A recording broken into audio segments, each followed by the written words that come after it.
Servant. Oh, who said that? Servant, what is your passion? To help in any situation and to be included and needed and honored. To stand between life and death. Second day of creation, separator of the waters, the atmosphere. Boundaries were set that day. The invisible is taken for granted. Essential for life. How many got up and felt that? I hope there's enough oxygen in that room when we're sitting in there today. Did you worry about it? Did you take it for granted that we'd have all we needed? Yes. Do we take it for granted that we have the water coming down? Do we take it for granted that the water cycle of the earth, when Father created this amazing earth, that he set in place a water cycle that would cleanse the atmosphere and keep it calibrated for us so that we could sustain life? Did we think about it? No, it's invisible. Did you know lightning strikes the earth so many times every second? And if it stopped for just 1 minute, the earth would spin out of control because it keeps the gravity and keeps us in our orbit. The lightning does. Wow. Take it for granted. Don't even think about the cleansing. That's our servant. Esther, Timothy, Joseph, Daniel, Nash. Servants are known for their purity and no guile. Obedience. Tenacity, tenacity, tenacity. Great tenacity. They hug porcupines. They release life through serving. Somebody brought me a porcupine one time after I said that. Hospitality at its finest. Availability to meet practical needs. Joy and loyalty. Busy taking care of other people's needs. That's our servant. They're usually fun, happy to be with, joyful to be around. They love to play games. They are just wonderful people, but we take them for granted and sometimes can't remember their names.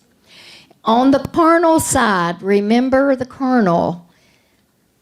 They can be enablers because they think their name is Jesus and they've got to do everything and take care of everybody, even at their own expense, and they will enable their kids, enable their spouse. They will enable people in the church. Yes, I'll pick you up. Yes, I'll take you to the doctor. Yes, I will do this. I'll cook your supper. Yes, I'll come over when you need me. No matter what I'm doing, I'll drop what I'm doing. There was a cup. Oh, here, let me drop what I'm doing and come and take care of your needs. That's a servant. Inability to say no, especially to their children. They attract predators and fall prey to a victim spirit. We've seen that in abusive marriages.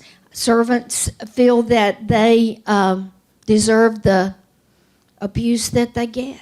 I'm no better than this. Why should I be? And so she or he is abusive to me, passive when offended, but can move into bitterness.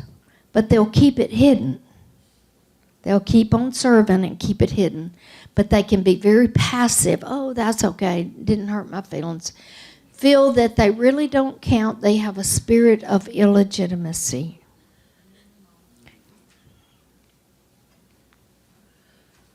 They're too busy to focus on the one thing. What has God called you to do, servant? You're taking care of everybody. Lord, we just bless. We bless today the servants in this room, because we honor our servants. Too busy. Joseph, the earthly father of Jesus, had authority over life and death. Why would God put a servant to stand protecting his son? Because it's the servant with that authority over life and death. Just like the atmosphere, they may be invisible, but they are formidable power to deal with when they stand for their families.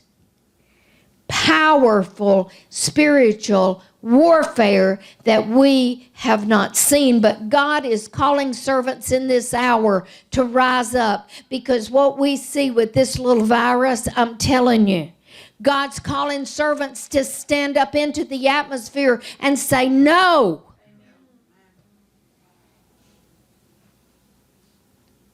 Quick to obey. Joseph, Mary. What? Mary. Okay. And he did it. Joseph, take her to Bethlehem. She's 9 months pregnant. And it's a long way, 3-4 day journey by a donkey. Take her to Bethlehem. Okay. And he did it. Move quickly to Egypt. Joseph, take her over to Egypt. Every one of these moves were very strategic, and he could trust a servant to do it and get the job done. Where is Joseph after that? We don't know. He just disappears from sight. Esther. Wow, Esther. She was quick to obey. She didn't question her authority, who was Mordecai, a prophet perceiver, had been orphaned but was secure in her identity and legitimacy. She knew who she was because she didn't have a family. Did God orchestrate that? Yes. I don't understand it.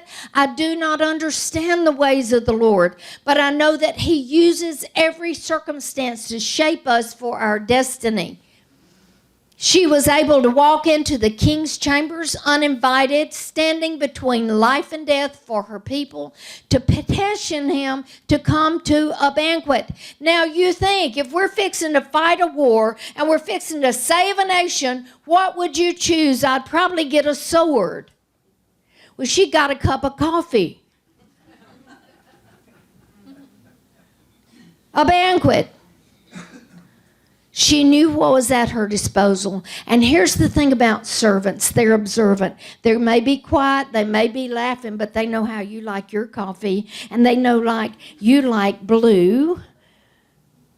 And she knew what Artaxerxes, Ahasuerus, she knew what he liked. She knew he did not like broccoli, but he did like sweet potatoes. And she knew exactly how to dress. And she knew exactly how to prepare for hospitality. Was her weapon of choice. But it took courage, because she had to step up into the gap. Stephen was talking the other day. It was sure death. What if she had gotten there and gotten behind one of those pillars in that palace and he didn't see her? She was going to die. Death. But it's the servant that can step into that life and death and stand. And having done all to stand, stand firm. And offer hospitality as a weapon to save a nation. She walked in authority over life and death. And she saved a nation in a day. My friend Lori, always available for the nursery, cleans the church, fixes the tables for the potlucks when others don't show up. Tried diligently to help others clean their house over and over, but she couldn't hold them accountable to keep it clean, so she just went over and cleaned. She is the drop-off place for the babysitter for family and others. She takes in strays, cats, dogs, and people, and doesn't give up on them. She's happy, fun to be around, laughs a lot, decorates with a flair. Everybody wants her to decorate for their weddings. and you can call her for a ride. But I'm going to tell you something. There came a day that there was a crossroads in our city, and there had been how many deaths in a month? It was like every week there was wrecks. I've told this story many times. We had death at the crossroads. We have two main highways coming together, and there was accidents and deaths. So we invited Lori, my friend, to come.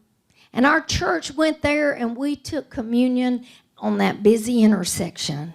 And we had our servants stand up and rebuke the death spirit that was resident at that crossroads. And they stopped. Because a servant stood against a death spirit, and it had to go. Because she is a redeemed servant. She's amazing. Stronghold. No boundaries. Says yes to everything. Peace at any cost. Unable to embrace her whole worth and believe the lie that she deserves the abuse that she gets. Believes that she is the only one that can build a platform under others. Your name's not Jesus. He's the only one. And all you do is enable when you don't stop. Unable to set boundaries and say yes to everything. Your stronghold. The spirit of illegitimacy. Satan's only defense against the authority and anointing of the servant gift is for you to believe that you are a nobody. God is calling servants to go deeper still. The deeper still for the servant. The laver at the tabernacle, cleansing. Whatever touched it became holy. That's the purity of the servant. When he went into the holy place, or when he came out of the holy place, the priests were cleansed at the laver. It's that servant that stands as the armor bearer for the leaders, and sometimes they become the leader. Servants must be cleansed first before they can cleanse others. And it's in that cleansing where you go deeper still, and you can come out with the authority to stand against death. You can come out with the authority to cleanse the others. But you've got to go deeper still too. Spend time with the Father. Jesus knew who he was, and he knew who his Father was. He was raised by a stepfather. Have you ever thought about it? Joseph, raised by a stepfather. Moses, raised by a stepfather. So I have a question for the servants today. Who is your daddy? Who's your daddy? If you've looked to a man, good or bad, in the earth, natural father, stepfather, who is your daddy? Father God. You are never illegitimate when you pay the price of intimacy with the Father and let him embrace you as his child. Who's your daddy? For the servant. Cast off, let him take that label, that mantle of illegitimacy off of you. Let him take that off that says you're really not worth anything but to get in there and clean that bathroom. No, There were amazing servants in the Word. Jonathan's armor bearer, we don't even know his name. But Jonathan said, I'm going to go up and kill some Philistines. And his armor bearer said, whatever you do, I am with you with my heart and soul. And Jonathan knocked them down, and the armor bearer sliced their head off. Life and death. And he chose death for the Philistines. I am with you heart and soul. Ask God who it is that you need to connect with as a servant so that the two of you can go up and kill some Philistines. Because you have the power of life and death when you know who your daddy is. Spirit of illegitimacy has to come off. Lord, right now I pray off that spirit of illegitimacy. I pray off that mantle that says I am not worth anything. I pray off that mantle of invisibility for a servant. Because in this hour, in this time period, you were born for such a time as this, servants. Rise up. I want to read you a real quick story. We're going to break in just a minute. If I can find it. Just a minute. I had it. Of an amazing servant. To me, this was a deeper still of a servant. A historical marker in front of a Holiday Inn in Newport, Tennessee, gives a brief synopsis of a man named Ben Hooper. I want to tell you this story from the perspective of Dr. Fred Craddock. He was an outstanding preacher, and he had heard this story, and he was telling it again. He was a professor of Candler Theological Seminary in Emory University in Atlanta, and he and his wife needed a vacation, and they went to Gatlinburg, Tennessee, where they rented a little cabin beside the mountain stream. On the first night of their getaway, the Craddocks visited a mom-and-pop restaurant. It wasn't a fancy place, and it featured wooden chairs and tables, plaid tablecloths, and excellent down-home cooking. They waited for their meal to be served, and they noticed an old man enter the restaurant. Wearing overalls, he looked the part of a mountaineer. He went around the room, moving from table to table and greeting the guests at each table. Hospitality. Fred Craddock thought, we've come to Gatlinburg to get away from people. I'll bet this old man's going to come over here and bother us. Sure enough, the old man made his way around the room, came over to the table. Hi, where are you folks from? Well, we're from Atlanta. Well, what do you do in Atlanta? Oh, I'm a professor of homiletics. Oh, you teach preachers how to preach. Dr. Haddock was confounded. He thought the word homiletics would throw him off. With that, the old man pulled up a chair and sat down with Dr. and Mrs. Craddock, and he said, I've got a preacher story to tell you. The old man started spinning his tale. I was born right here in the mountains of East Tennessee. I never knew who my father was. My mother gave me her name, not my father's name, because she didn't want me to hold a grudge against him. I was born out of wedlock, an illegitimate child. And back in those days, it was a stigma to have to live with.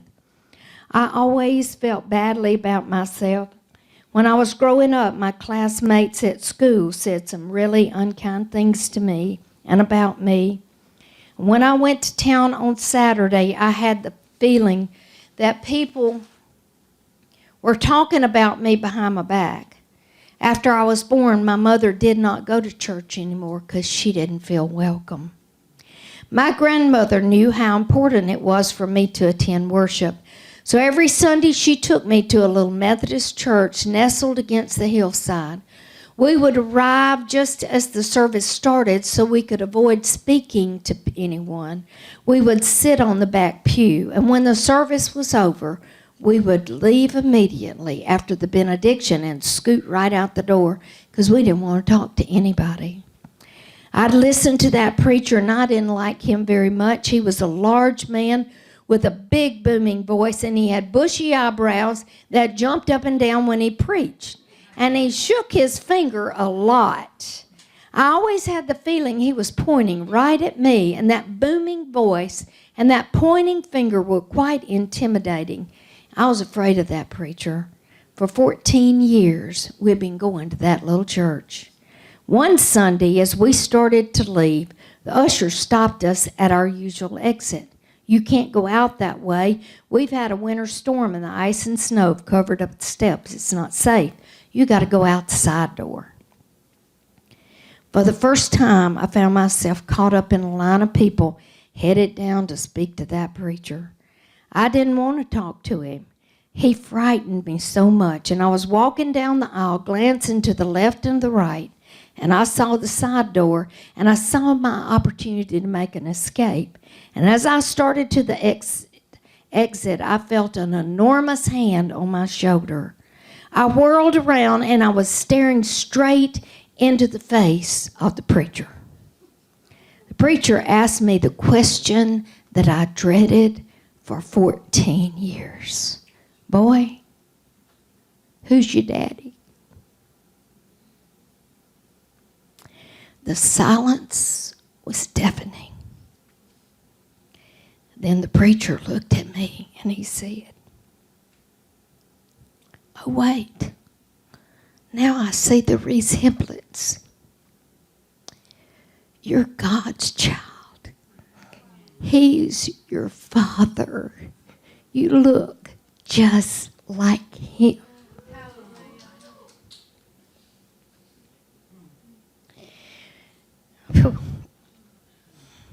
Now you go, son, and you claim your inheritance. Fred Chaddock said he felt cold chills going up and down his spine, and he looked at that old mountaineer. He said, "What is your name?" He said, "My name's Ben Hooper."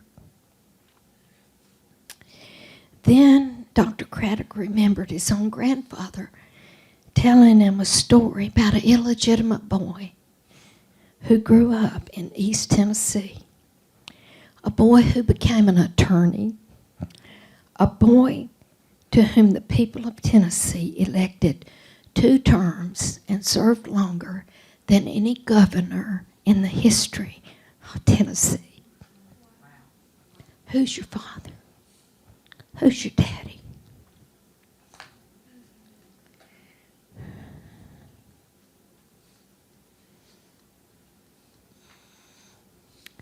Who's your daddy?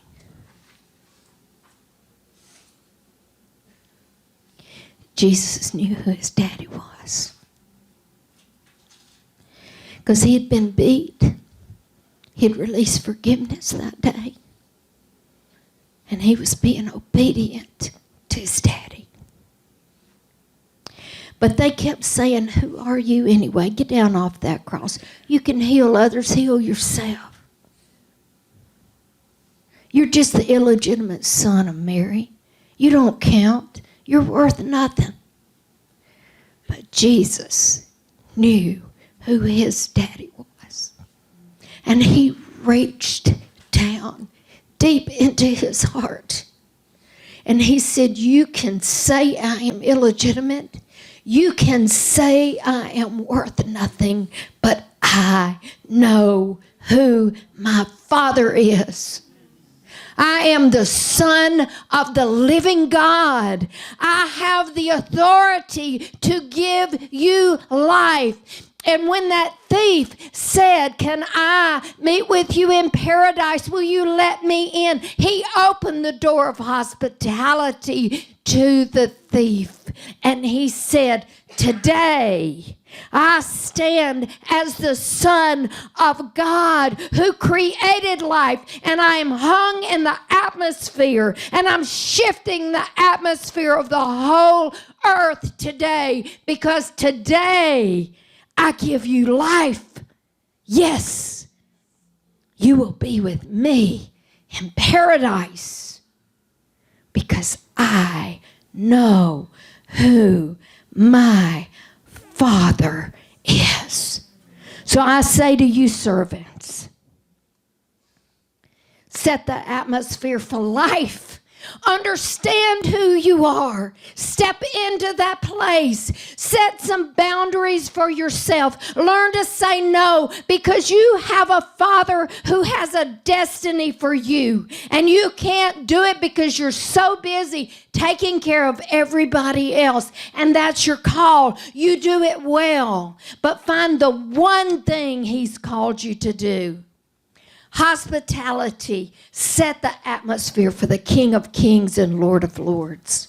Release life through His blood. You know who you are. You know the authority you walk in. You know how to set boundaries because He will help you set your boundaries. You step up even when they don't call your name. Like Esther, you will step into life and death. You understand what it takes to cleanse the land. You understand what it takes to cleanse the atmosphere. You understand what it takes when your leader said, let's go kill some Philistines. You say, I'm with you heart and soul. Healing of the family unit and government. When that government is in chaos, servants rise up and pray. You speak life and you defeat the death spirit. You eclipse, and I'm telling you right now, servants, we need you to rise up and cleanse the atmosphere of our nation. Cleanse the atmosphere of the earth right now, because there is a death spirit trying to come, steal, kill, and destroy people. The fear is rampant. It's you, servant. It's you, servant. Rise up and stand in the gap. Oh, servant, take your honored place at the table of the Lord. You are needed and you are welcome. Amen.